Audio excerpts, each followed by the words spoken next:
talked about this a little earlier. Can you kind of talk about the incident where Barrington's Kitchen off of Main Avenue was broken into on Sunday?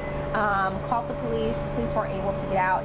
And again, called yesterday on Tuesday, and they still weren't able to get out. Are you familiar with that? Can you talk a little? I am. I don't know the status of the investigation itself because they were still waiting to get the report. I don't have a report for the incident as far as what occurred, time frames, and potential loss or anything else. I don't have that information. I do see that a report call was made on Sunday. Based on the status and the prioritization they have for calls for service, it was placed in our telephone reporting unit. The status for that, if it's a non-first degree burglary, so if it's not a residential burglary or an attached garage, something else there, and it has no suspect information and occurred more than 20 minutes before, it gets sent to the telephonic reporting unit. That unit will call, get all the necessary details and information, and it'll still get assigned to detectives. It can still send police service technicians or other people out there to go process the scenes and collect evidence, collect video, and follow up on it for there, but it does get bumped to another priority. Sometimes those calls come very quickly. Sometimes they take longer to get people out there. Looks like that call had still been holding. Obviously, this is something we want to get better at. We don't want calls to hold for 2.5 days and what it's been at this point here. We're always going to do this. They have 5 people that are assigned to that unit when they're fully staffed. They have 1 in training, so they actually have 4 that are working right now. So we're always trying to look for ways to get better. This is one of the things that we're measuring as far as bringing this back. Commercial burglaries, first degree burglaries, residential burglaries used to fall under some of the same category depending on the amount of loss and the time frame. That's a service we've been able to restore to where units are getting out and dispatched live. The people that used to work in the telephone reporting center are now back on the streets and responding to the residential burglaries and going out and following up and collecting evidence at the scene as well. And we're hoping to get back to all burglaries in here, but it's a process to get everybody available here. So that's where it stands right now. We don't want these calls to hold this long. It's not a matter of not wanting to go to this. It's not a matter of an officer on the street that's just ignoring that call. That officer's not getting dispatched to that call. It's sitting in the telephone recording queue. For all intents and purposes, he doesn't know about that call. He goes with and responds to the calls that he's going on with and the priority level that they have. And can you kind of talk about, as far as like the resources that you guys need? I think on the phone you shared that there were other calls ahead of this particular call as well. I think 100. No, there were several in that queue. As far as priority-wise, it was in line with several of the other ones. It wasn't a matter of those calls are going to come before. There was, I believe, over 100 calls in that telephone reporting queue at that time. So those are calls that have come in from the last few days that still need to be followed up on and still need to come back out. Again, we're not sending this out if it's a life or death or a danger situation here. It's not something where that call is sitting and getting sent to the telephonic reporting queue. Those calls are getting sent out and the officers are getting sent out there. These are usually generally property crimes. Usually it's petty thefts, vandalisms, and second-degree burglaries that have not just occurred and are usually delayed for whatever reason with limited to no suspect information. And so you also said that this happens because you guys need additional resources. Can you talk a little bit about that? Oh, we always need more resources. The greater Bakersfield area has nearly 500,000 people, and we have 370 officers. Counting our PSTs, we're up to a little over 400 there as far as that. So this is your available resources to run every aspect of your investigation, from your initial response all the way up through the follow-up investigation for your homicides, through internal affairs complaints, through your traffic resources, through your administration for your command staff to run the division and make sure budgets are right. So this is what we have here. That's where the call priorities come in. That's where we make sure that we have to triage this. We would love to go out to every call as soon as someone calls. It's a matter of having the resources, and we have to prioritize these based on the seriousness of the crime and always going to value people's lives first. As far as anything that involves public safety. And then it's not that we don't want to go to these calls. I would absolutely love to go to any one of these calls as soon as we can. It's a matter of having the resources available. We're looking to expand that. We have 26 officers that are going to graduate tomorrow. The next academy is going to start on Monday. The next one after that's going to start in July. We're continuing to try to recruit more people here. We're also trying to hire for the other areas that help with this. Our police service technicians, we're trying to hire more of them, so they also can come out and process scenes for things like burglaries and take traffic reports, things like that as well.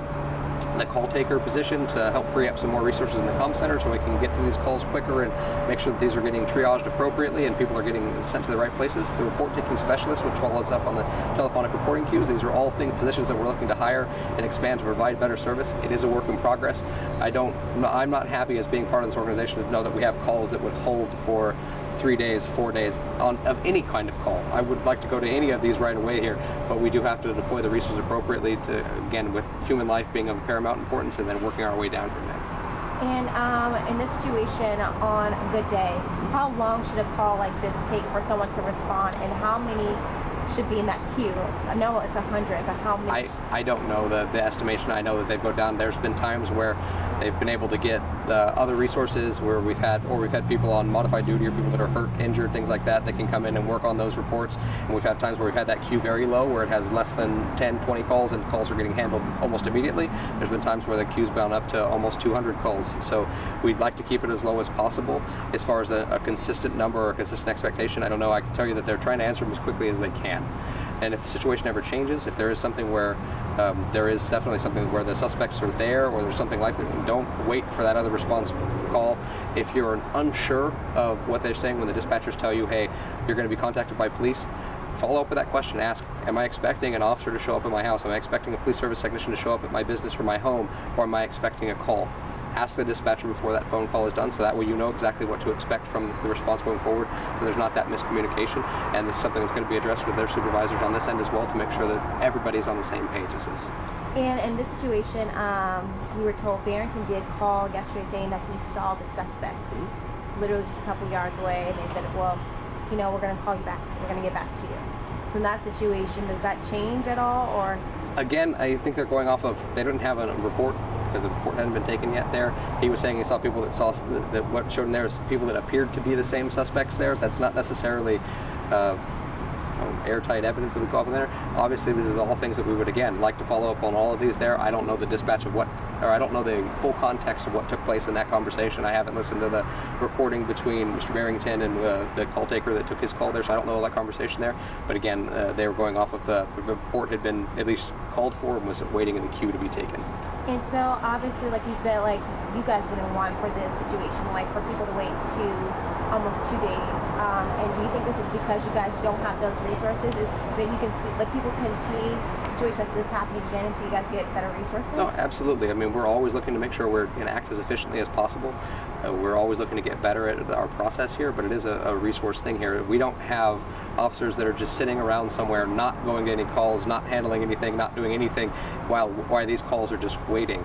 Officers are going to calls from the moment they start a shift to the moment they end a shift, and if the ones that are, depending on their responsibility, if their responsibility is traffic, they're constantly doing traffic enforcement, following up on collisions and accidents, and there is dealing with transient population in the downtown business area. They're constantly dealing with that problem.